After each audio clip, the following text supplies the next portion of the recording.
Most of the technologies we're seeing which are being used to fight disinformation at the moment are the relatively simple ones, because the majority of disinformation we see is actually relatively primitive.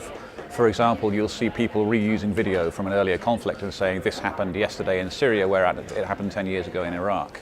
And Amnesty International have built an online tool where you can just insert a YouTube URL and it will check where that's been used before. In the same way, people will reuse still photos a lot, and if you're using any web browser, you can reverse search the image. It's not a hugely advanced skill. For example, if you're using Google Chrome, you literally just right-click on the image and say, search Google for this image, and it will show you where else it has been used.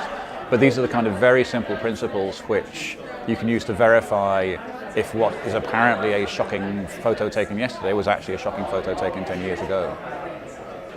These are technologies which journalists can use, and they're technologies which journalists are already using. Again, it's not very cutting-edge science or software which is doing it. It's the cutting-edge thinking that you shouldn't take the photo at face value.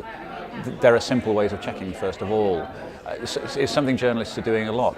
Perhaps the most important thing is to get regular users to do it as well, because these are fairly basic techniques. You can teach a child how to reverse search an image. I know because I've done so. And by teaching them both the approach and the mentality, you're teaching them to think, this could be an important piece of information, but it could also be a piece of disinformation. How do you tell between the two?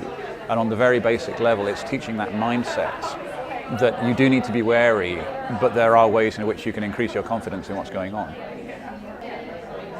The outlook ahead, it's always useful to compare it with historical examples. And something we've seen time and again through history is that whenever a new communications platform is developed, somebody will come along and use it for disinformation. It happened with the printing press, it happened with radio, it happened with the newsreel, it happened with TV, it happened with feature film. So there's always been a tendency that people who have a vested interest in keeping power and who know that lying is one of the ways of doing it will push out lies on any new platform there is. The big difference we have now is that the new platforms are coming along much faster. So 10 years ago, Twitter was an upstart that nobody had heard of. A decade down the line, Twitter is already, in a sense, the default platform for journalists and politicians to communicate on. It's become part of the major infrastructure. And you've got a new generation of upstarts coming through already.